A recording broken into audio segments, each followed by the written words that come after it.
Alright guys, Mark here, just to remind you before today's episode that we are on Patreon. For as little as just £3 a month, you can sign up and get access to an extra episode every fortnight, plus bonus content from all our previous live shows, including behind the scenes footage from the Glee, from the Pavilion, and a wee 40-minute documentary from the Edinburgh Festival as well, if that would interest you.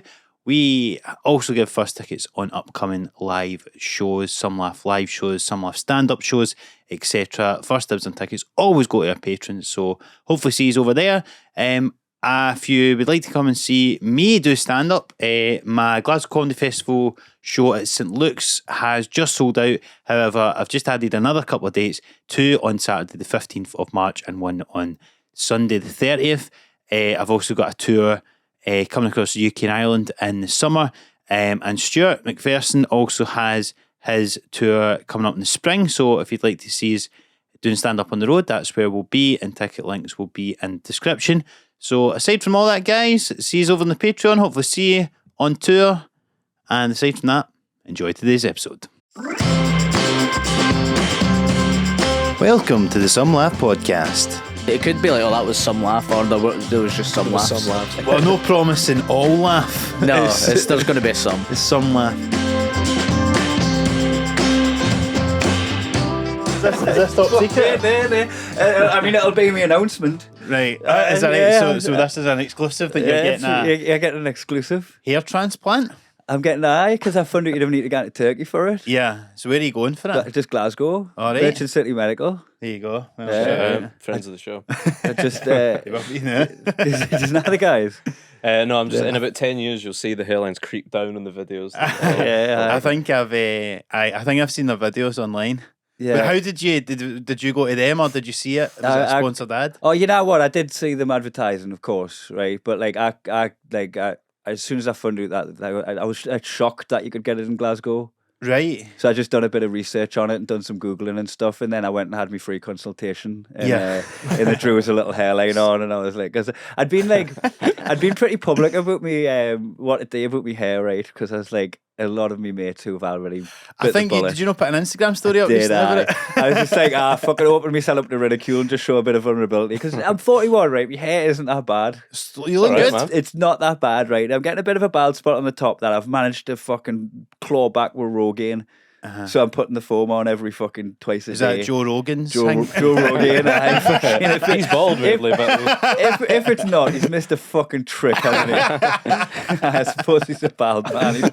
He's not going to sell it very well. No, that's bad marketing strategy there.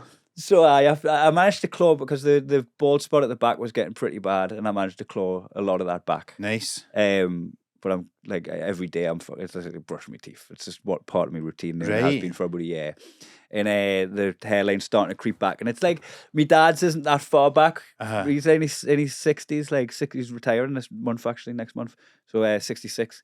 So his is like crept back and stopped, and I'm like, oh, I don't think it's gonna go back much further.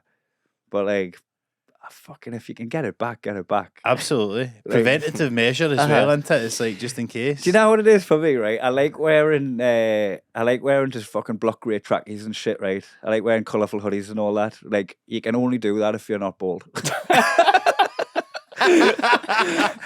What does it scream at you when you see a bald man wearing colourful trackies? Oh, mate, like, there's a little bit of fucking man-child about it. Yeah. There's a little bit of junkie about it. Yes. There's a little bit of like divorced dad about it. There's a little bit of fathers for justice. But you think a bit of hair avoids all of that? Just like a guy in trackies. going about your day. Fathers for justice. That's fucking that's what everybody wants to avoid looking like, basically, isn't it? I mean, I think you can look like one or two of those things, but not like all five. You don't want to look like all five. No. I feel like though, sometimes because we've been speaking about this quite a lot recently in the podcast about like because I've been pure paranoid about my hairline recently but I don't know whether it's just because I'm getting fucking gaslit by my Instagram. So because that's all I get is ads for the fucking hymns. And then it's that and fucking testosterone boosters and all this. I think it's like they just look at your age or whatever. They've got us. You can get men now as well with cosmetic stuff. Yeah. I mean? We're proper focused. What I'm going to be gutted about, right, is once I've got it done, I don't think them adverts are going away. them adverts will still hit me. You can't just go, right, you've won, I've had it. I can unsubscribe from these adverts now, I've got my hairline back. Because you can sometimes select an ad and go like, this is not relevant to me. And I think maybe you would just need to send them a photo of yourself as well and go, see? You just start on the party algorithm now. I quite like it when they advertise something that I've already bought. Like, you can't fool me twice, you know?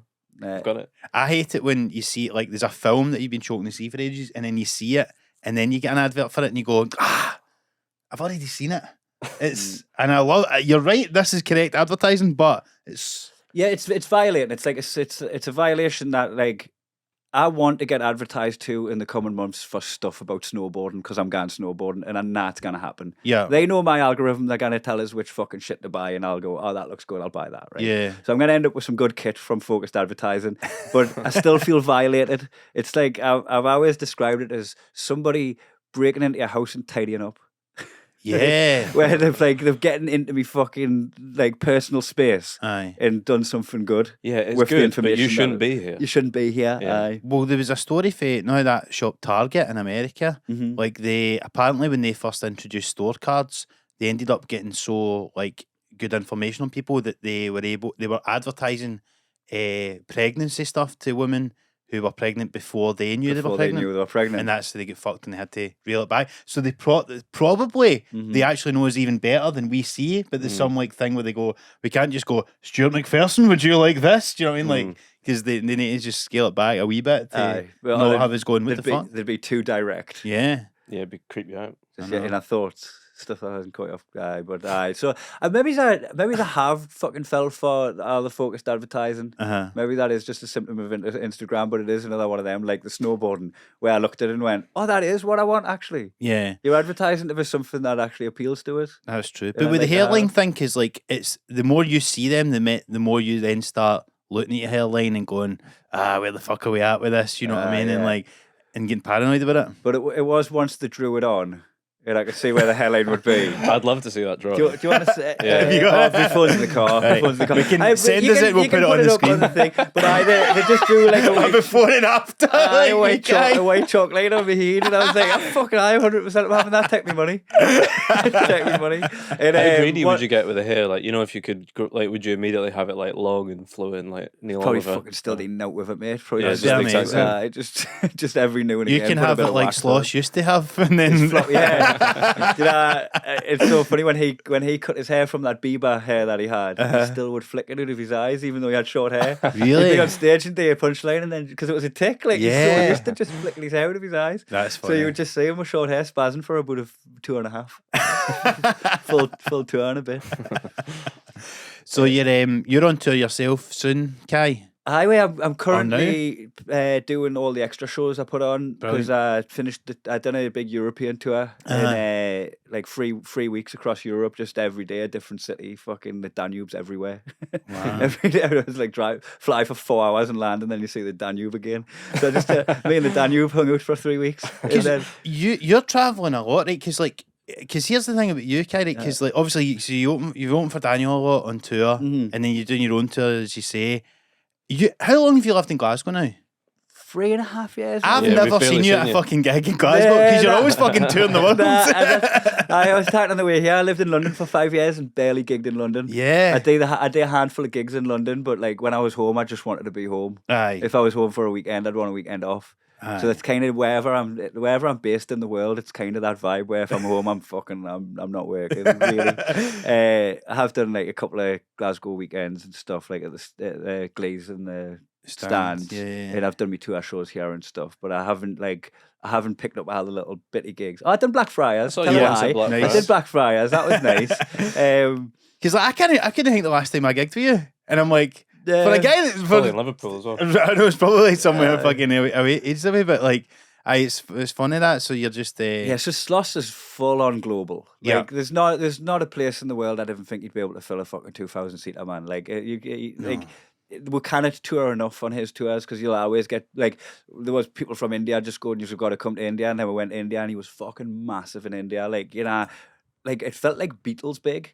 Yeah. Because people would run up to the car hammering on the window trying to scream and get a photo. People that were getting a photo with him were trembling like a leaf. Right? It was Wow. mad. And like it never even crossed my mind to go into India until people on the internet were. And at the minute, there's currently people in like Argentina and Brazil like asking them to go in there who haven't done South America yet, but would know it's a market. Wow, that's So, unbelievable. Crazy, isn't it? Is it true that like he got big in India because like the nature of that special where he's telling everybody to break up? It was like on their sort of version of like the dark web or something or whatever. Well, it's like banned on their I think I might have spread this rumor. I think I might have spread Is this a lie you've made up? No, this sounds like a Chinese whisper of something that I said speculatively. Right. Because what I said is the jigsaw breakup thing, right, was culturally relevant to people in toxic relationships in Europe, in America, right? But it's politically relevant in India because of arranged marriages. Right. And I think it might have been just a bit more of a political movement. And I don't know if that's the case or not. But that's the first time I've had it said back to us. Any sort of way. Right, so you're seeing where the rumour has went, basically. Yeah. It's gone around the world and gone back. Yeah. I heard you were starting the Raj up again or something. That's right. We were there for the Holy Festival, so we did the big colour thing, the white robes and chucking colours at each other. Like, we're fucking every time, like, when he'd come on stage after me, fucking hide colour in my face, and when he wrapped up his show, I'd fucking... That's crazy. So how like long into your career did you meet Sloss and First start year. opening for him? Really? He'd already been going a year. Yeah. And I just started. Remember, Laughing Horse Heats used to be at the Meadow Bar for the new act of the year. I basically come up to do that. It was like the quarter final. Was that during the Edinburgh Fringe or? No, it was like way before. So I'd started late 2008 and it was early 2009. Really? And how old were you? 25. Oh, really? Aye? Yeah, I turned 26 that year, so I was 25. Your hairline's in good shape for how old you must be. We were travelling, I've done. I think I've done alright hanging on at 41. So I come up for that, right? And there was an agent in the room there with another act, and it was my agent who I've got now, who was Daniel Sloss's agent at the time, but she was there watching a lad called Sean someone. He doesn't gig anymore. Right. But she was there watching him, and I ended up having a good heat, and she gave us a business card, and I done fuck all with that business card for about a month or something, and I was like talking to John Smith and Dan Willis used to run the Grin Idiot in Newcastle, and I was like, oh, do people just have a run new act nights and give fucking business cards? Is that just like a bunch of people in this industry? Because I do fuck all with comedy. I was like, is that what happens? You just get fucking mad bastards just going, oh, we could work together and all that, and then they talked us into giving her a go because they'd never heard of her. But they're like, give her a go because like as long as you don't sign anything and you like just see what she's got to say.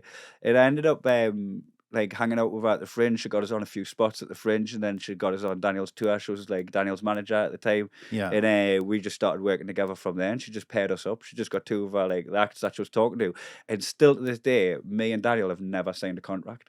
Wow. Everything's just on a verbal agreement. What the hell? We've been with her for like loyal for like nearly 20 years. That's amazing. Very good. I got a card when I came off one of my first gigs, but it was just from a mad cunt. Yeah. I would say I've only been given cards by mad cunts. Exclusively.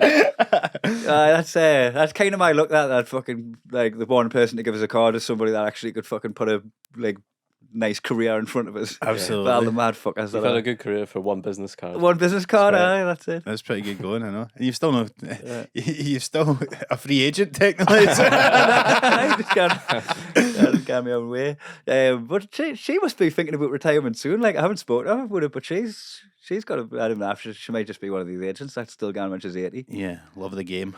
Yeah. But so you're 25, so what were you doing before comedy then? I was a lifeguard. Were you? They had a swimming pool, so it wasn't glamour. No, it wasn't you only did like the beach. I was in Blyth Beach. What, you gonna step on a heroin needle? Stop running, there's condoms there, man. So I was on the pool side, which is like a kind of glorified cleaning job because you do half an hour watching the pool, and then the other half an hour they still want graft duty. They can't leave you on there the whole time because it's like fucking, you're not going to be paying attention after a couple of hours. So you're just like cleaning toilets and putting up badminton nets and mopping the squash courts. So leisure attendant was the term for it, but lifeguard / cleaner.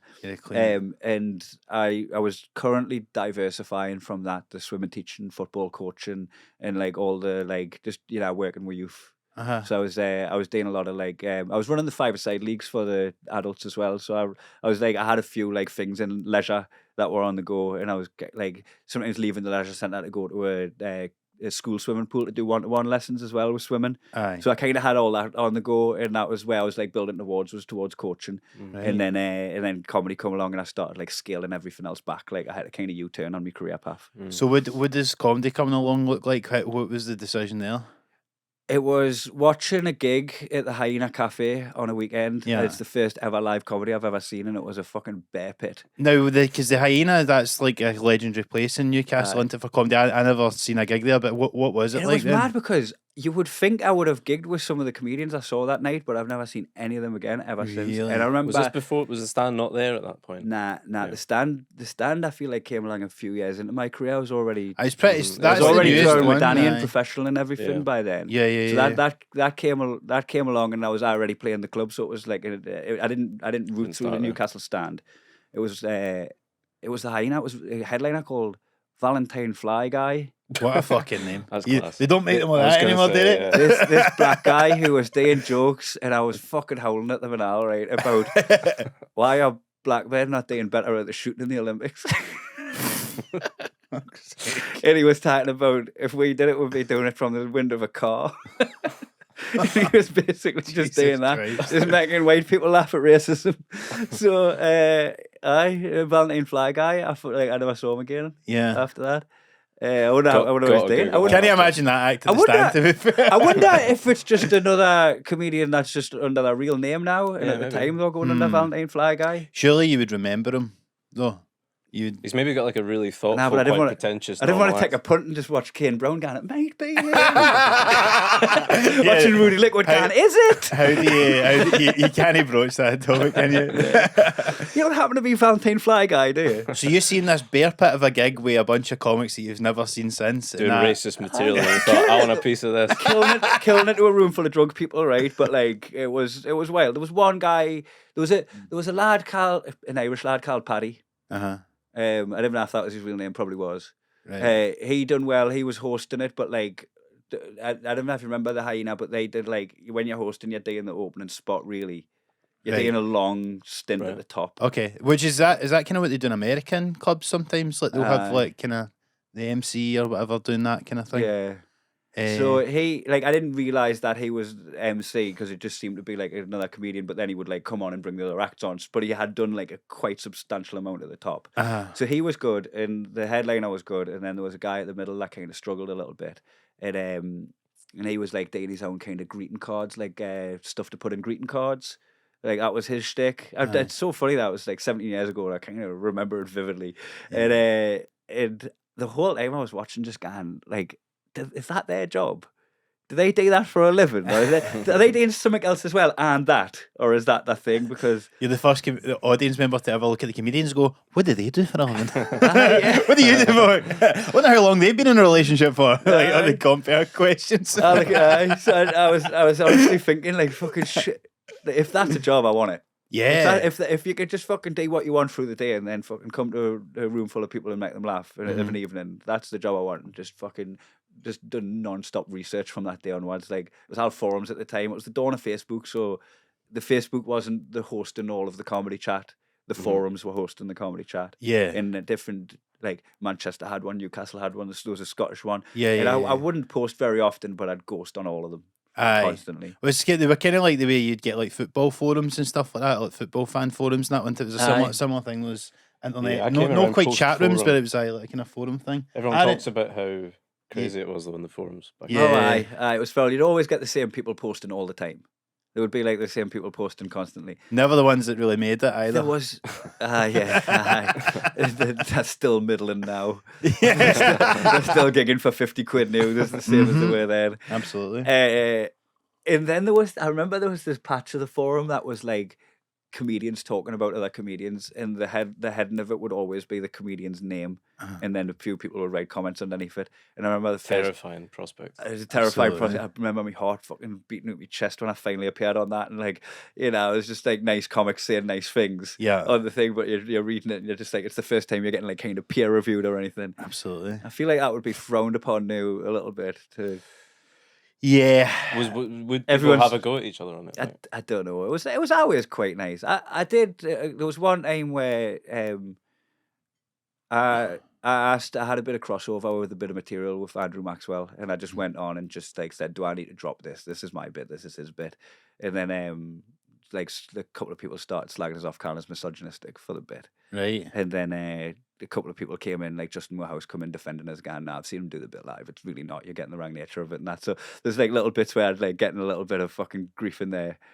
Yeah, but I tended to fucking stay out of them. That was one of the only times I spoke, and then it got hostile. Yeah, well, that's like the thing we always say with the mad Facebook group. It's like just the one rule in is never post in it. It's like you just need to watch with that stuff. So yeah, so starting with then. So I guess like obviously for the sounds it then. So like because I stand up is such an individualistic pursuit, and it's like so quite obviously quite a lonely existence stuff. But sounds like obviously you and Daniel managed to basically kind of have. Like go through your careers together, basically. It was mad because he'd just done like shortly after we met, he'd done McIntyre's Roadshow. Yeah, and that went and Paul O'Grady as well. He'd done Paul O'Grady, so he had like I remember seeing him on Paul O'Grady. Yeah. He was the young comic hook for a little bit, where like he actually, even though like straight white Scottish lad, he had an in. He had his hook, which was being young, because he started when he was 16. So while he was in that pocket of time, like people were putting him on quite a lot. So he got a tour almost straight away, like in his first couple of years of comedy as the young lad. And I think I got paired with him, like one because Marlena had just signed us and thought it was a good comic, but two because I've got a bit of life experience. You know, I can handle myself. Yeah, you almost like there is his fucking big brother. Yeah, 25 years old, armor in the shoulder. Like instead of just sending this fucking teenager into the world to do this tour, and they were just like, "Oh, just put this fucking Geordie bloke with him. He'll be all right." So if it kicks off, you can rely on the lifeguard and experience. There was a little bit of that involved as well, and it was the first one was like the 10-day tour of Scotland where we done like Greenock and Dundee and like obviously Edinburgh and Glasgow, Fife, Adam Smith Theatre and Kirkcaldy. Like we done like this like 10-day Scottish tour, and we had a belter time, and we're just getting high all the time, and just fucking what a life. We just started doing comedy, and we knew we were doing this. Absolutely.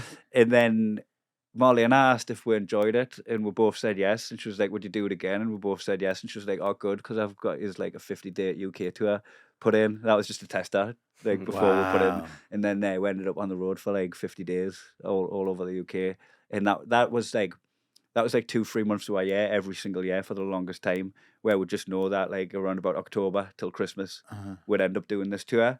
And then we started plugging European tours onto it. That was off the back of him doing Conan. Yeah. So, you know, in Europe, they're watching UK television and American television. So he ends up bigger in Europe. Yeah. Because in England, they're not, in Scotland, and like they're not watching Conan. So they're not getting all the stuff he's doing in America. In Europe, they're watching both. So he ended up, for a period of time there, bigger in Europe than he was in America and the UK combined. Aye. So ended up putting in a month tag on, like expansion pack in Europe, and that was from like 2014. And then it was 4 years like that, where it was like a 2.5 month UK tour, 1 month European tour. And then Netflix popped in 2018, and we just ended up on tour permanently. Yeah, you're like Led Zeppelin in the 70s or something. It was fucking, honestly, I got married, right, and then went on tour with Danny for 18 months. I spent the first year and a half of my marriage with Daniel. Because his Netflix special dropped the day after I got married. Oh wow! And that 3-month tour that we had booked in just kept. So going. Even your fucking wedding was opening for him. Yeah, it was.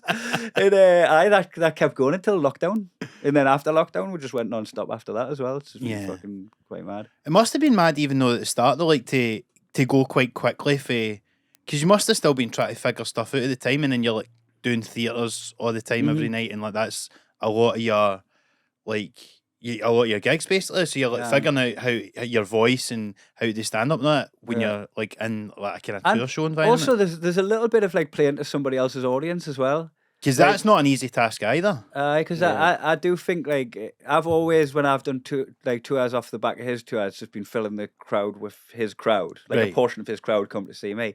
But I think now for the first time, because he took like a big sabbatical after the last tour, he just went, "I'm down in tools. Like I've just had my second kid. I'm moving into a new house. I'm not going to work until I feel like it."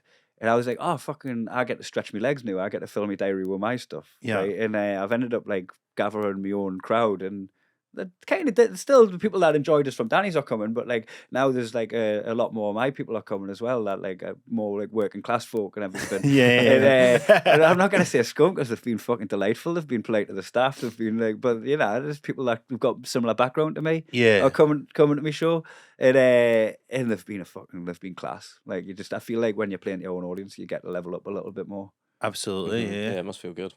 Aye, because it must be like, because it's a funny thing, like whenever MD opens for somebody in the road, like, because you get to play like obviously bigger rooms, and you would maybe get to otherwise, and you get invited into this whole thing. But as I say, like there is that thing as well to just going out your own, doing your own thing, and playing to your own crowd, and I suppose it's just a slightly different thing, but it's a hard thing. It must be hard to, like, next time he goes on tour. It's gonna be a hard thing to turn down and be like, nah, it's fine, I'm gonna do my own thing, like I've got like you I suppose you want to try and do both. It's one of them where like I really enjoy his tours, and like because I don't just feel like an opening act because I've been there from the start of the tours. We've played like it's not like they're getting people. some random, is it? I think a lot of them will know that it's going to be you, surely. Yeah, and he's always been good with like financially compensating us for my time as well. Like he's always like, as the tours are getting bigger, so's me pay, and like whereas he knows fine well if I wasn't going to do it, he could get somebody to do it for a fraction of the money and make a lot more. Sure. So he's been really sound in that respect. And that, like, he's like, oh, we've built this tour together.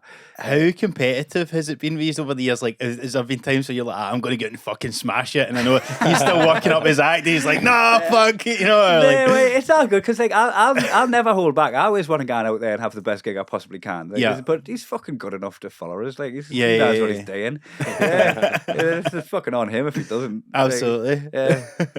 Because he's like, over our careers, the one thing that he's had on me is like, I've been going out and doing 25 minutes every day, and he's been going out and doing like an hour and a half every day. Aye. So he's getting closer to his 10,000 hours at a lot faster rate. Yeah, sure. So I think that's what I'm quite enjoying now as well, about being able to stretch my legs and do like extensive touring on my own, is I'm really enjoying the extra time on stage. Absolutely. That's it would feel good one day if you went out in India, roofed it supporting, throw a colour bomb on him, and then he dies in his arse, drenched in different colours for an hour. Oh, you know what? We did have, there was one gig that stands out, and it was in Dublin.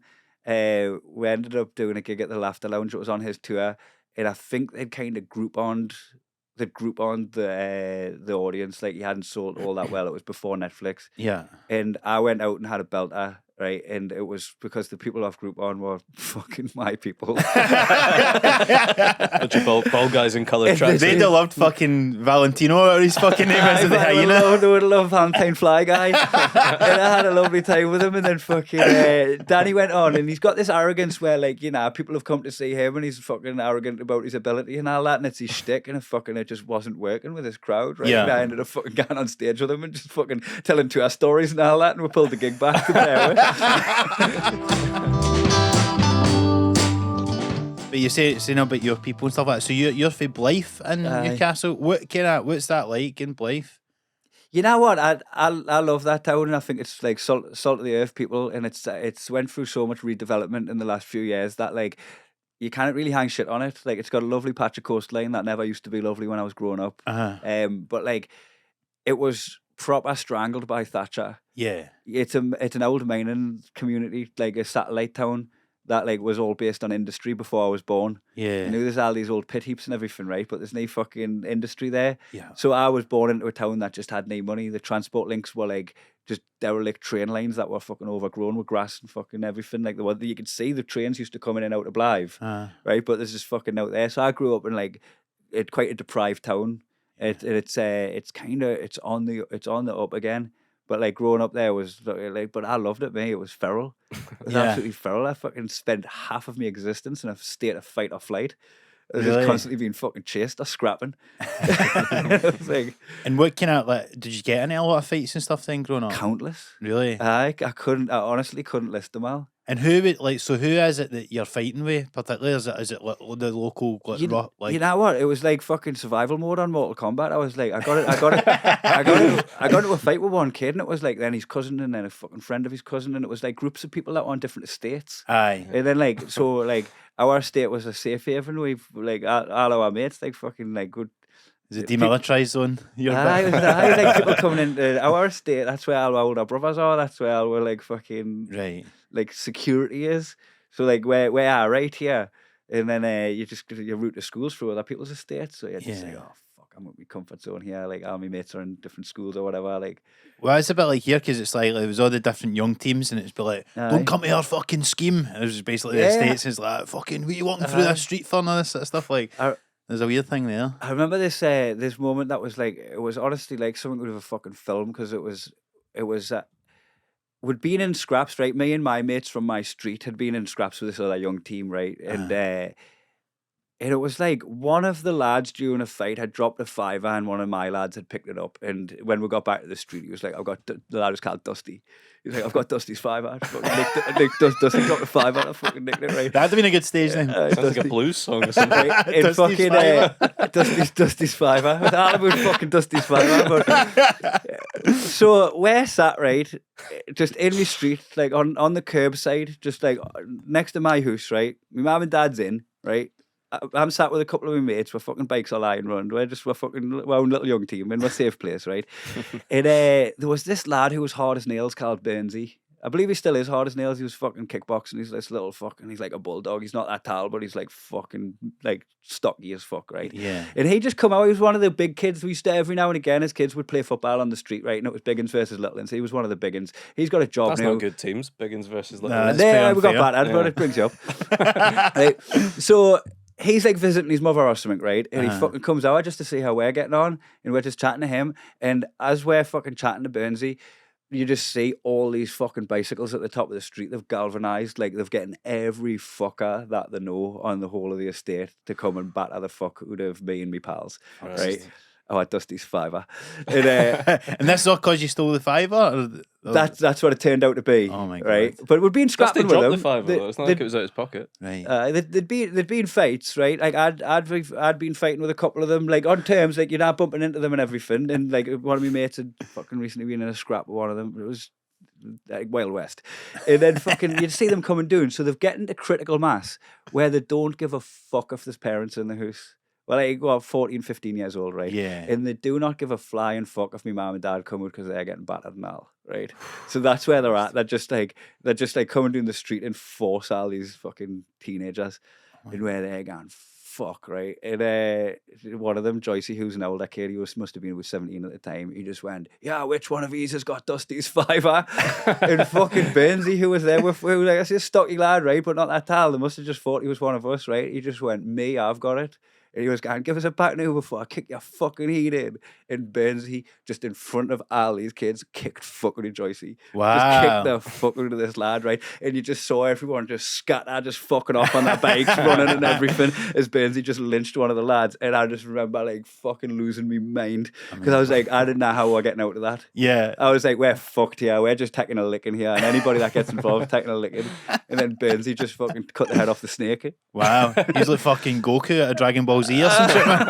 Yeah. But that was like, that was just fucking what it was like growing up in Blyth. I didn't know anything different until like actually when I got a bit older and started travelling around and seeing the world a bit and going, oh, everyone's childhood wasn't like that. Aye. He didn't just fucking scrap on all the time with just random fuckers. Yeah. Like as well, half of these cunts like come to me gigs and that now.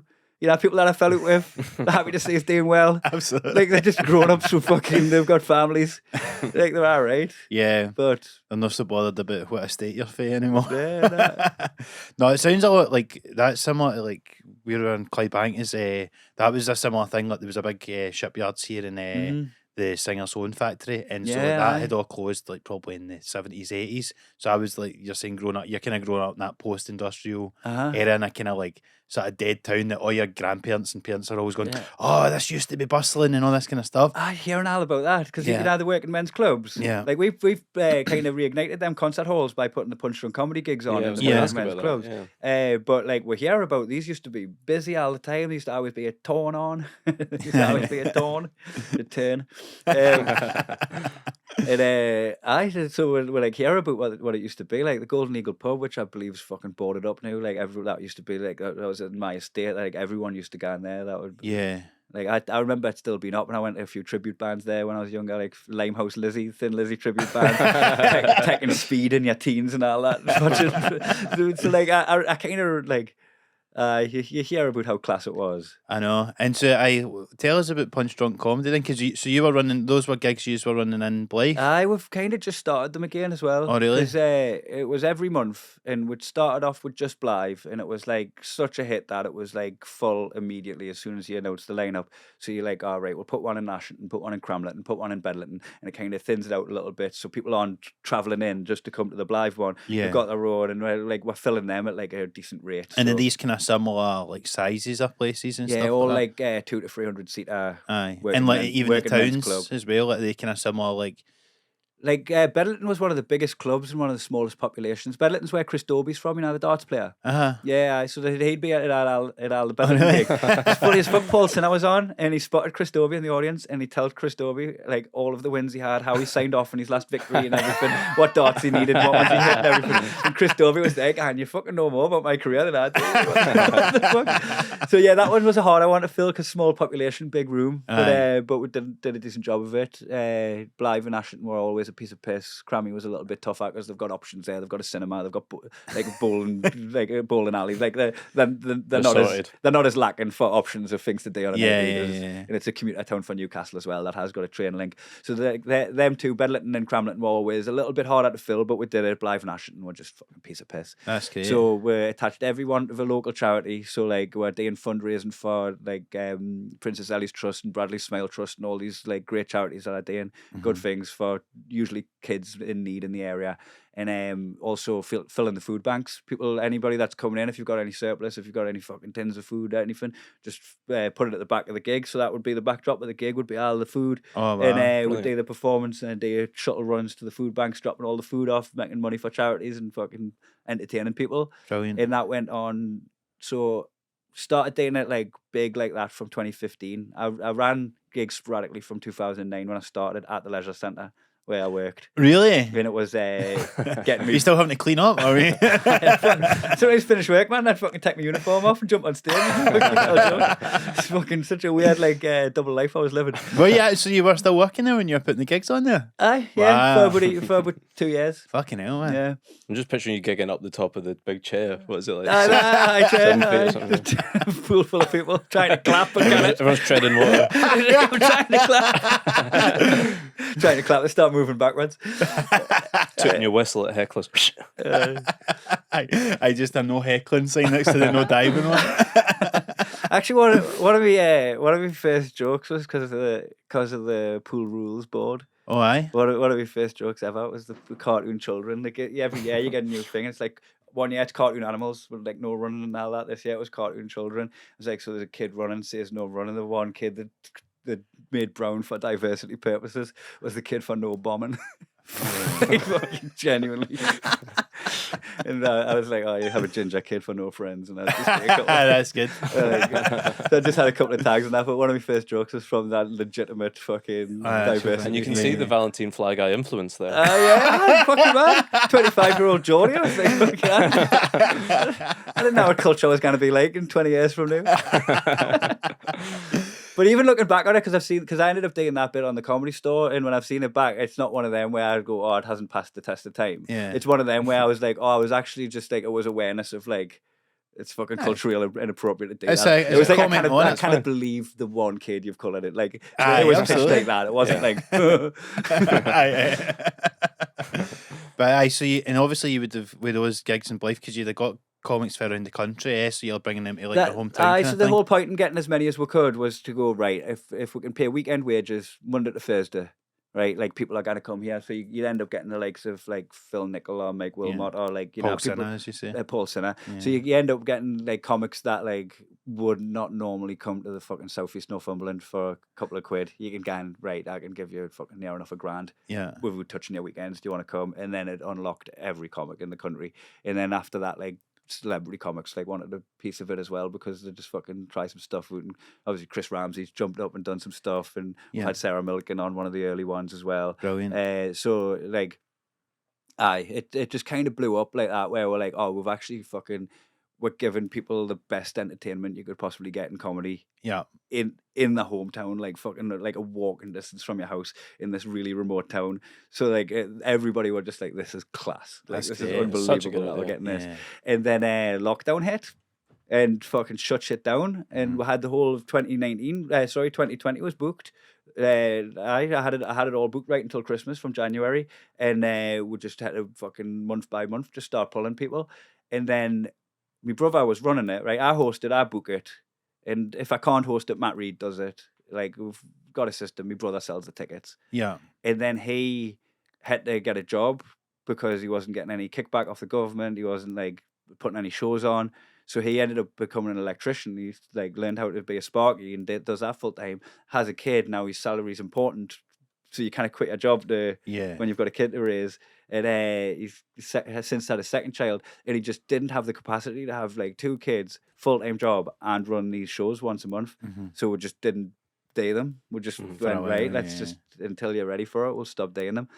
And we only did Christmas gigs since 2020. We've only done the Christmas gigs like as a special. Aye. And it's only just now we've done a Christmas gig, then a January one. Yeah. So we're bringing it back. And I don't think we're gonna do monthly, we're gonna do like quarterly maybe. Aye. But like he's getting to the point where like, right, my life's starting to settle down a little bit. I can think about doing these gigs. So it would be good to get them back. It was a shame to lose them. Totally. And you and your brother, did you not run that? Was it a comedy boxing thing a few years ago? Did you fight? Was it you and your brother fought against my brother? What was that like? And what was it like setting up and that whole event? Because I remember like so many comics doing it and fighting each other. It seemed fucking impossible. Like it seemed like it felt like my brother had gone mad. Right, because he got in touch with me. I remember because now obviously Logan Paul and Jake Paul are just about to fight each other, so you were very much the precursors to them. It's been done. It's been done. 10 years old that one, man. Get some bit young stick. I remember I was out in Meribel doing them taking the piste gigs. You know, they've got some gigs out in the Alps, like the Alpway ski. I was out there doing that, and Gav rang us. You know, I was saying we'll put like money towards the charities at each gig, like a percentage cut, and we'll also do a raffle and all that, and all this money was going to the charities.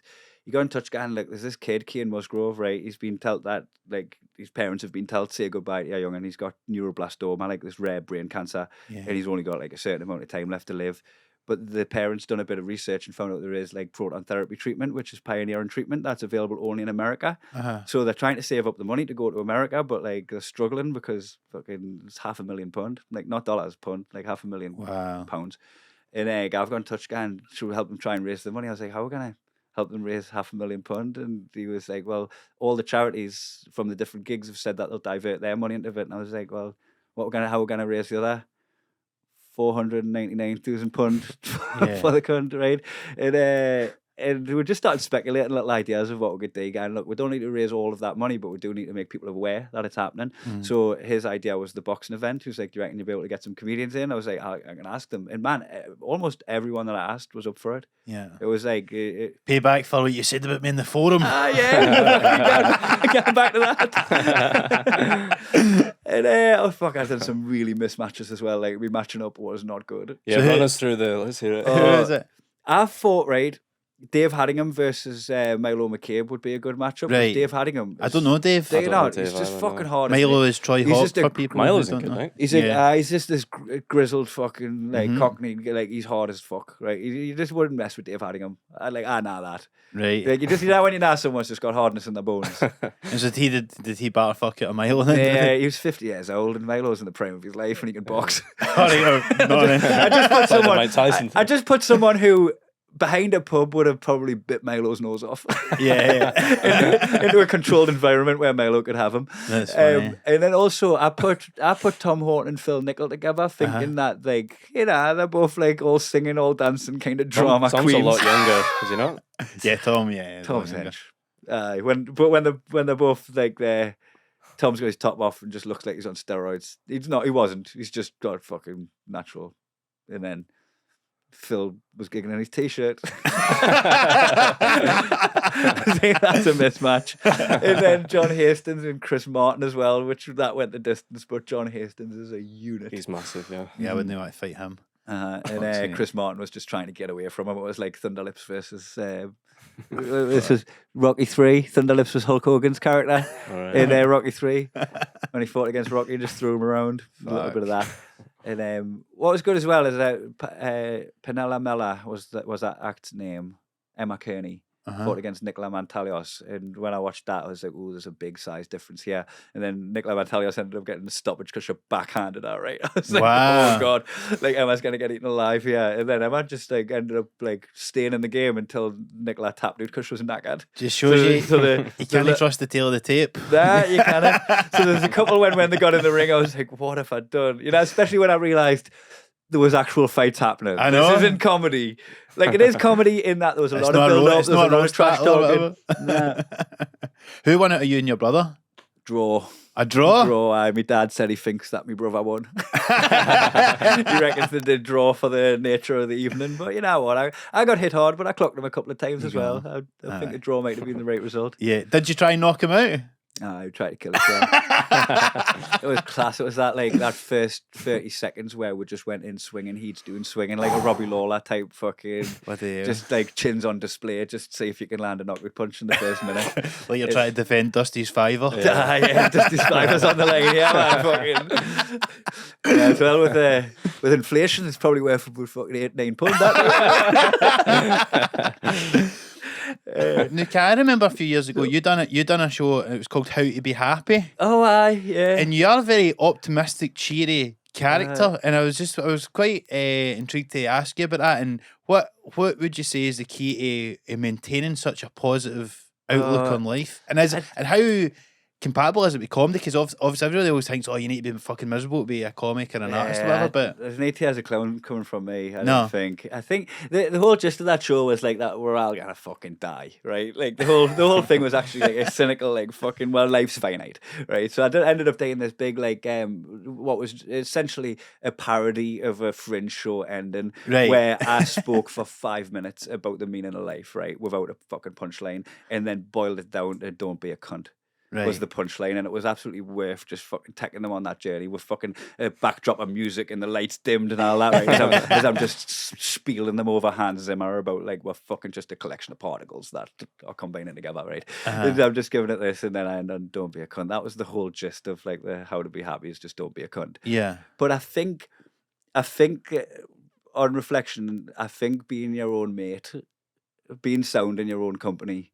And like, you know, a lot of the stuff that gets people down and that they punish themselves for, they'd never punish their mates for it. They'd never they'd never treat their friends how they treat themselves. Yeah. And I mean it on like every aspect as well, because like if something bad happens to me, I laugh at myself the same way I'd laugh at my mates if fucking something bad happened to them. I'd be like, you dickhead. You fucking wanker, look at you. Boy, you were fucking funny, didn't you, when you did that? You fell on your fucking face.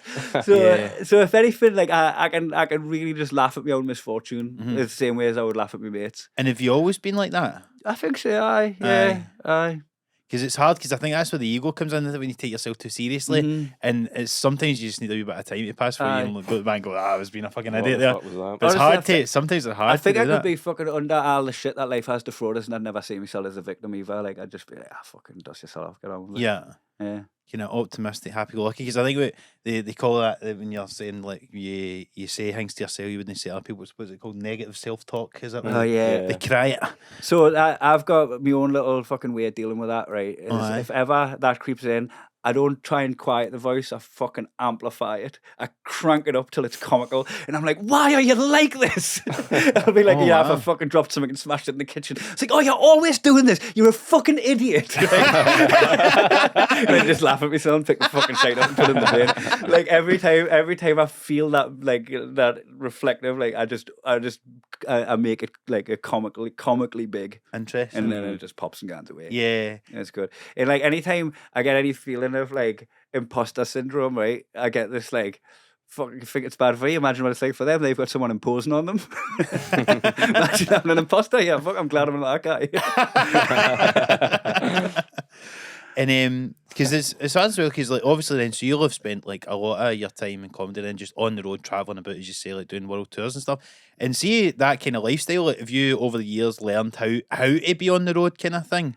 And is there any tips? Because I've not done as much of it. Like, you do travel a lot, just even doing circuit gigs and this and that. But like, how do you? Because I suppose at a certain point, if you're touring that much, it's not like, oh, this is a period of time before I start living a normal life. It kind of needs to be your normal life. It becomes your lifestyle, yeah. Because there was a pocket of time back then, and I'm gonna go back to the first tours we did, and plus the first American tour that we did. Is we thought it was a once in a lifetime opportunity, and it would go away. And this was the only time you'd ever get to do this, and we fucking hit it hard, like drinking, smoking, going out after, and everything, right? Yeah. And like every day was just like pulling yourself out the fucking pits, like just to get to the airport, to get to the next spot. And when you're coming through when them doors open, right, and you're pulling your bag through, you know it's going to be a promoter from like wherever, like Lithuania. Paulius is waiting for, and he's been looking forward to doing this gig. And he's got all like, you know, it's a stressful job being a promoter, and he's got everybody coming, and these acts are arriving, and everything's working, and he is looking forward to us arriving because this is the big day. But for us, we've just done 12 of them building up to this one, and we've got another 30 up ahead or whatever. And you're nursing a fucking hover. And we're just like, right, game face. And we're just like, as soon as them doors open, game face, we're just like, hey, mate, how you doing? And then we'll fucking start like getting into the spirit of it. And then we'll have a drink with him before the gig. And now, right, we've had a hair of the dog, now we're back in the game. And we'll just do that on a cycle. I think now we're a little bit more, I am for sure, a little bit more calculated about like, right, this is going to be a big night tonight. It's an early start tomorrow. I'm always, like, every night I'll fucking get my bag packed ready to grab. My phone's on charge. I've got water by the bed. Like, I'll get myself in a good space. Yeah. Whereas there'll be times where I wake up with an alarm at 4:30 and all my shite still all over the room, and my phone's got any battery, and I'd have them moments that were bleak as fuck. Totally. On tour. And now I just try and navigate through that bleakness.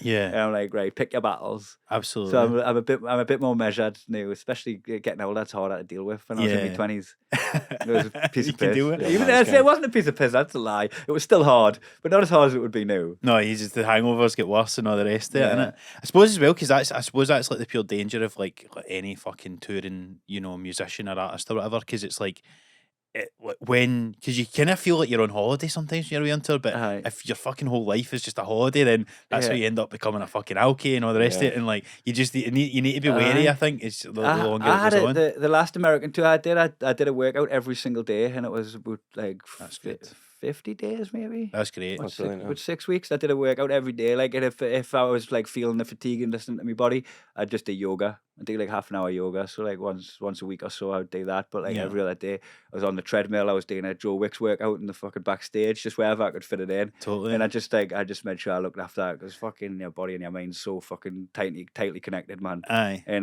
but you'd still be getting caning it every night. It's called balance.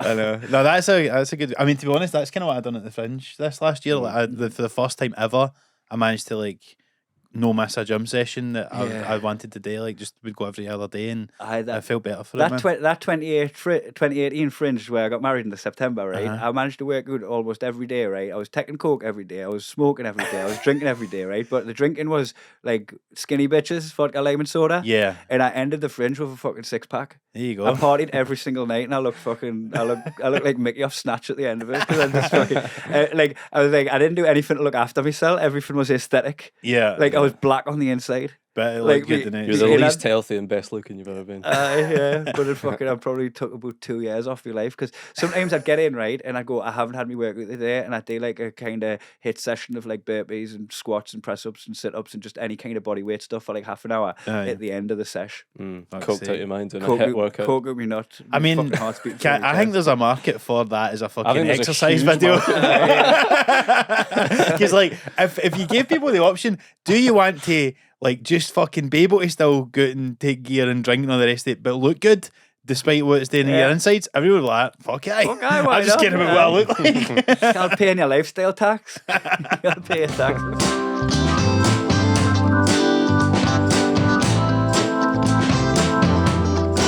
So obviously she's got the new tour coming out. So it's called Gallivanting. It's an extension of the tour. So Gallivanting, I did the so the European tour I've always done with Daniel. I just done my own. I went back to all of them spots, Lithuania and everything, where like I've been with him. I just went and and performed in all them places that I've been going to for like nearly 10 years. Yeah. And Connor Burns come with us for the most part. Like he had an incident where he had to leave on the last few days, but he was there for like 90% of the trip. I seen you were in Amsterdam recently. Yeah, we did Amsterdam, we did Rotterdam. So nice. Doing yoga after those gigs, are you? You know what?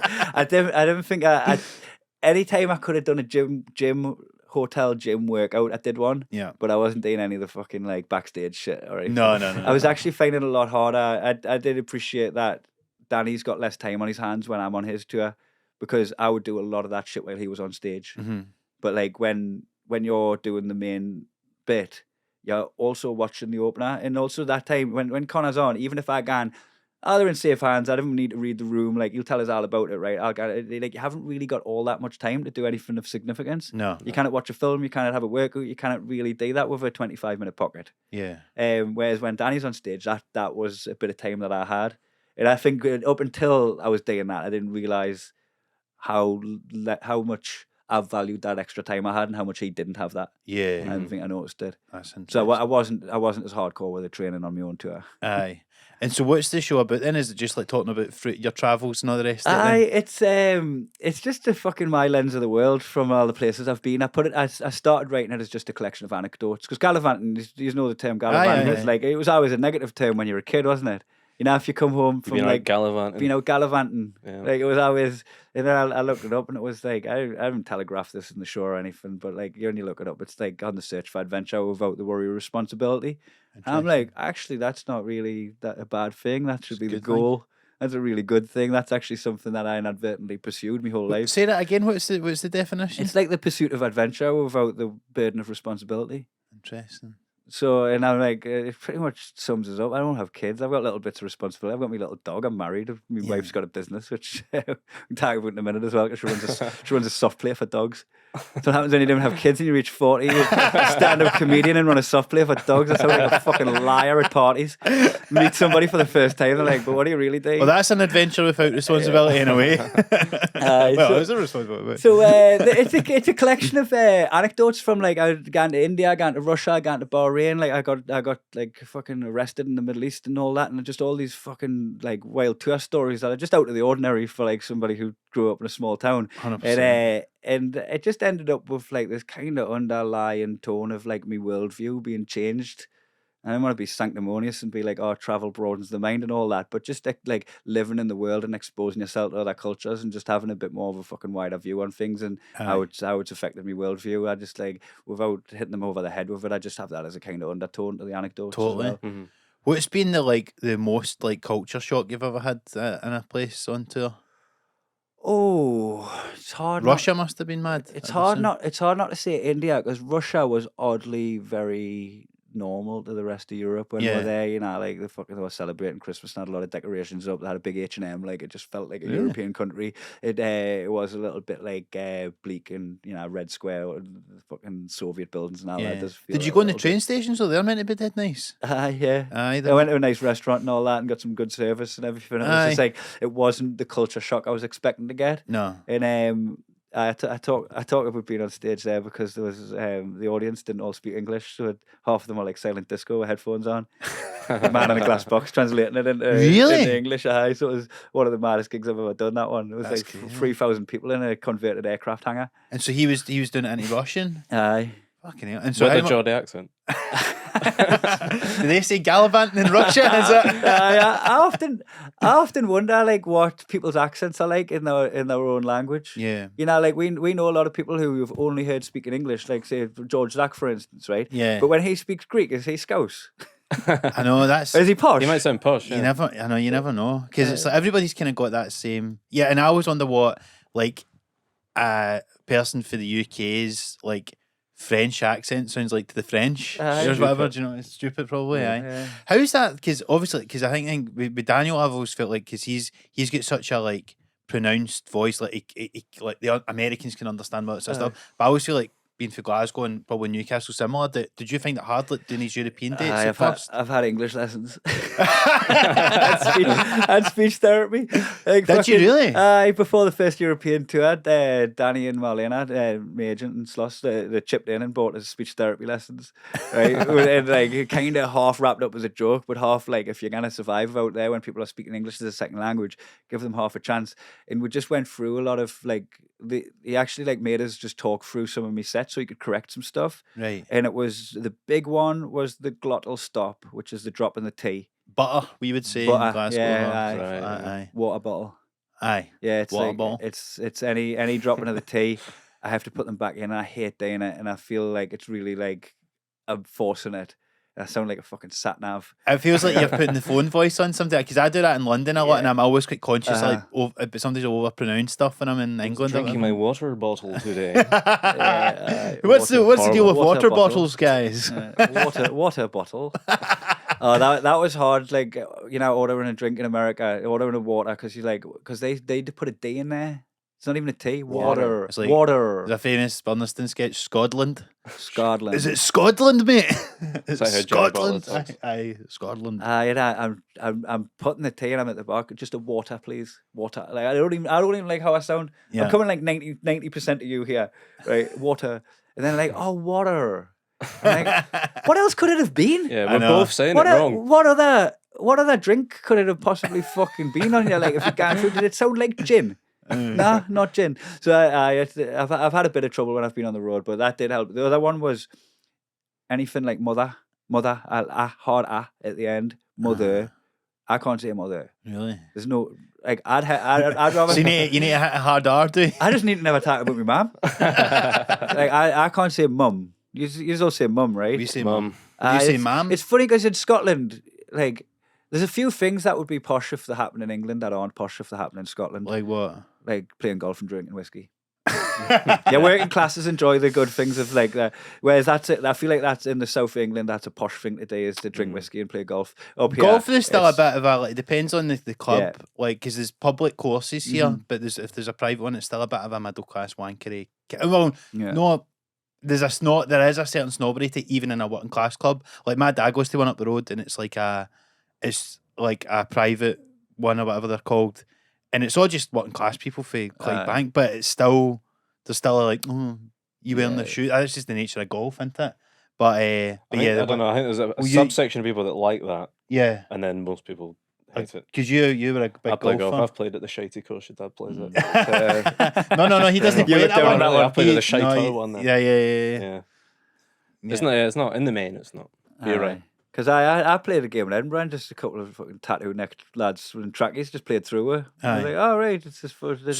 So nobody like where you grew up in Blyth would play golf? You know what? Like a lot of my mates do. I guess so. But I would have always looked at it as a Tory sport until I moved to Scotland. Genuinely had I. And then I think it's because so much Tories and people from South England own so much land in Scotland that it's become. It's like the way that fucking like the former British colonies play cricket. That's like almost like that. Because that's right. The way when I was in the Maldives, they were all playing cricket in the break. All the staff were playing cricket and everything. When we were in India, the hotel that we were staying in had a cricket team, and there was just tons of people waiting outside for like to pap them and get photos and stuff. And it was oblivious to them. It's fucking huge over there, cricket. So is there a phrase because you said mum? So what would you say instead of mum? Ma'am. That's why I think in Australia a lot of people think Geordies are Irish. Like I always get told, like I asked if I'm Irish because like would say me ma'am. Or mammy. Sometimes they even say in the north. Mammy, that's it's quite infantile. That seems that's kind of bulk inducing. I think. Yeah, I think like if me mammy. Mammy's like I reckon after the age of 4 you're getting battered if you say mammy. Absolutely. Well, ma is the thing. Ma, that we say here, and but I was some people would say. I remember there's a couple of people from Chapel that were at my school and they would say mama, which to me is like even more bammy than ma. Yeah. And mum's the proper one you might say. I always remember when I was a kid as well, right? And like, you know, you used to watch stuff in the telly and you hear words. And I remember like my dad was in the hallway and I was like trying to work up the courage to walk out my bedroom. I'm honestly like maybe 6 or something at this point and just say to my dad, Father, like I was trying to like say, what would they do if I just called him father? And I fucking couldn't go through it. I shot myself. Father, where's Mumsy? Where's Mammy?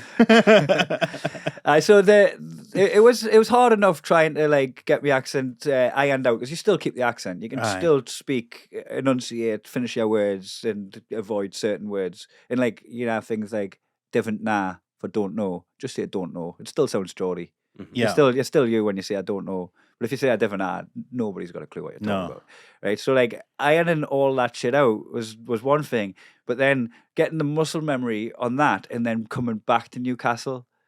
Yeah, and now now like the Queen.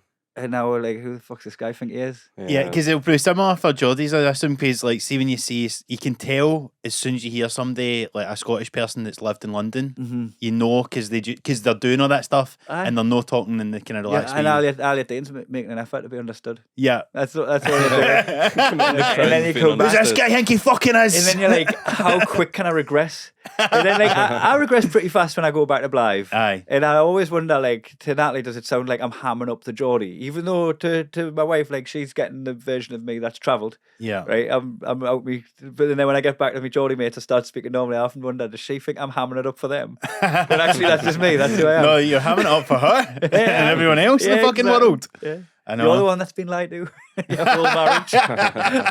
This is the real me. When I first met her, we couldn't talk on the phone because she couldn't understand what I was saying if she couldn't see my mouth moving. We struggled so much on the phone when we first got together. But she not for Glasgow? Yeah. Wow.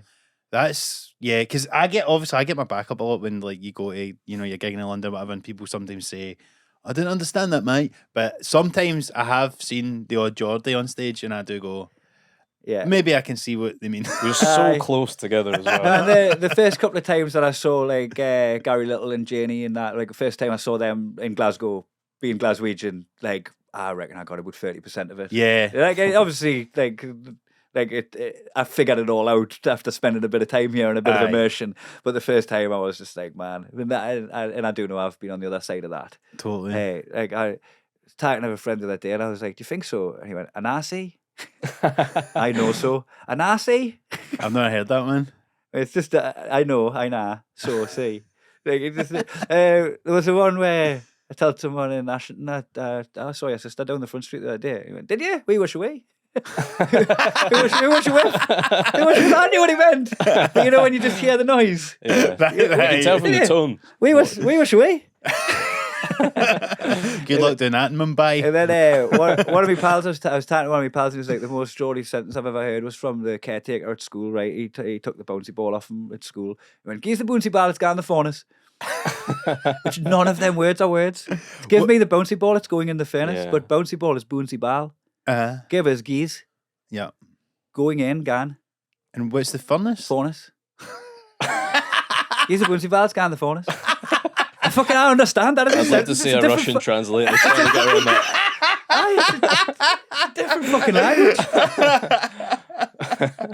Yes, I know. What would they do if they struggled like that? Translator throws his hands up. Because have you ever done one as well when it's like a what do you call it? An interpreter for the deaf. DSL. Yeah, I've done them a handful of times. I always just like try and like make a joke about it at the beginning and about how she needs to break her fingers to get my accent and all that. And often have a glance over just to see how she's getting on. Give it a little bit of a longer pause to catch up. Like that's brilliant. I always like make them part of the team when we're doing that.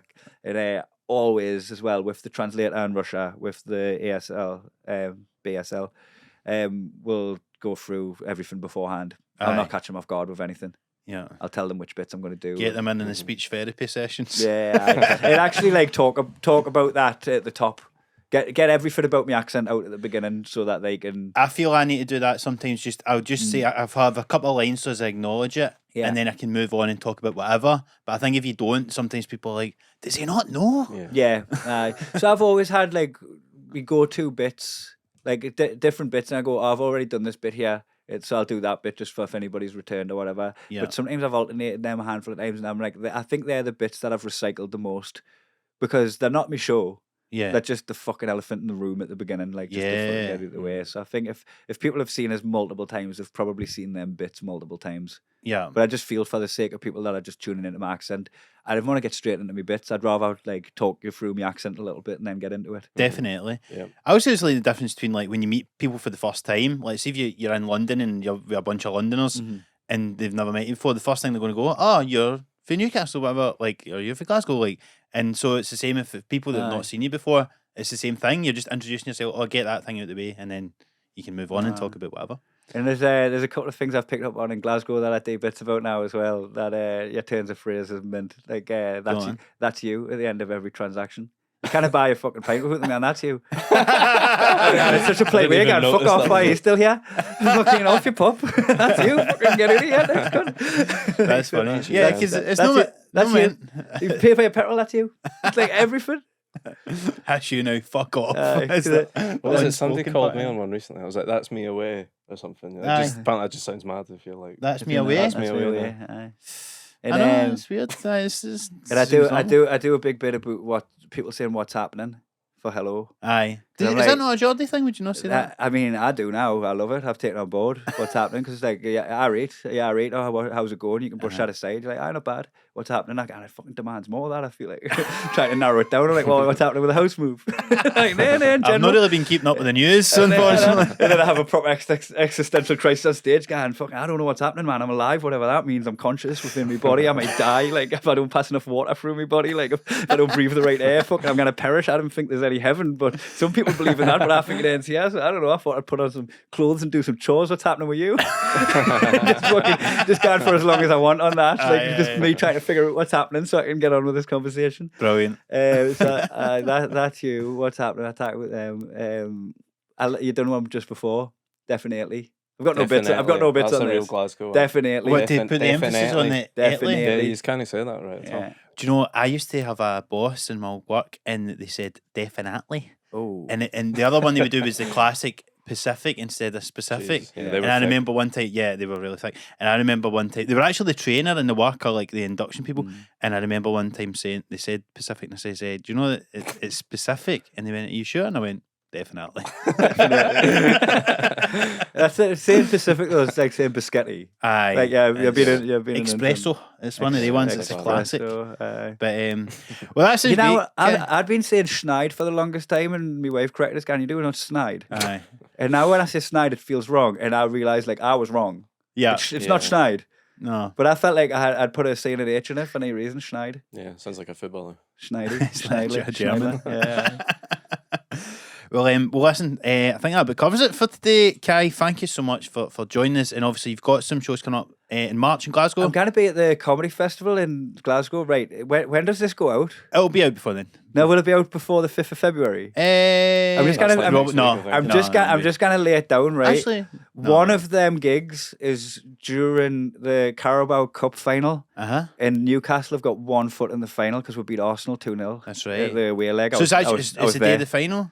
I don't want to pull it until we've fucking finished the job. Yeah. So if you're watching this and Newcastle are in the Carabao Cup final, I'm only doing one Glasgow Comedy Festival show. And on the other day, I'm going to be in Wembley. So there might be 2 options. There might be one. But is that a rescheduled job for that then? If it gets pulled? No, you know what? It was the additional gig because I'd already done it on my tour and it was full, so it was additional gigs for that. And as it stands, there's enough room to move the people from one into the other if they can readjust as it stands. So like I've full disclosure with Eva at the stand, and we've just went, look, let's just wait and see what happens. There's going to be a lot of people with tickets supporting Arsenal that night. Yeah. So I do apologise, but you didn't want to see me performing when Newcastle's in a fucking final. No. My head wouldn't be in it. No. Could have a big screen at the back of the room or something. Yeah. I think sometimes that's it. Like, see if there's a Celtic Rangers game on, and like a few times you just went, do you know what? Let's just for the good of everybody, let's just cancel this. Yeah. So, but they normally get played early doors now, don't they? So what's the one that's definitely going ahead then? I believe it's the Saturday one. which is, what is it, 15th or 16th or something like that? Yeah, I should have had this information for you before I started, but the 15th or the 16th. We'll put it on in the description anyway. it's- But it's With a all- picture of Kai with his new hairline drawn. We'll Yeah. put the date over the top. and have you got, what other dates have you got coming up? What other places? will you So be? I'm doing a bunch of extra Newcastle shows. I don't know if you reach Australia, but I'm gonna aye. take the show to Sydney and Just Melbourne. ask Sloss if we've reached Australia. Oh no, it was New was Zealand. it? Actually, we've certainly Yeah, New Zealand. that's Aye. fucking class, Because they man. told us that apparently the one of the people in the security coming through didn't know him, but told them that they loved Mate, us. I love that, man. It's class, isn't it? When you're like people far and wide, you're just putting it out into the world, aren't you? Aye, You never know that's who it's going to reach. So I'm going to be in Australia. I've got like some ones like Carlisle and Darlington and stuff like that. But it's all on my website. And Excellent. Website's just my name, KaiHumphries.com. We'll put that in the description. Big recommend, and stuff go as see well. Kai. Absolutely. And thanks a lot for joining us, Kai. And hopefully we'll see you at a gig in Glasgow at some Aye, point fucking soon as well. Let's fucking make that happen. Let's engineer it. We can do that I think now. so. I think we can do that. Let's put on a bill. Yeah. Well, we do some live stand-up shows, so maybe get you on one of the next ones Class. if you're Yeah. in town at the time. Let's absolutely do that. But thanks a lot for joining us, mate. And just before we go, as ever, just please remember to like and subscribe on YouTube. Give us a 5-star review on Apple Podcasts and Spotify. And you can follow us at SunLaughPod on Instagram, TikTok, and Twitter. And send any question you've got to the email address, producersunlaughpod@gmail.com. And here, if you've got a dog, go to the Dog and Bone in East Kilbride and take your dog to the soft play. There you go. Go and have a look at our Instagram, the Dog and Bone, and see how good it is. It's meant the place we laugh is made. Great plug. There you go. We will also mention me and Stuart have got stand-up tours this spring and summer. Come and see us there. Get your dog down there. See Kai on tour. Hopefully see us on the Patreon as well. And aside for that, enjoy Cheers. the rest of the week. Cheers. Cheers, guys. Thanks, Kai.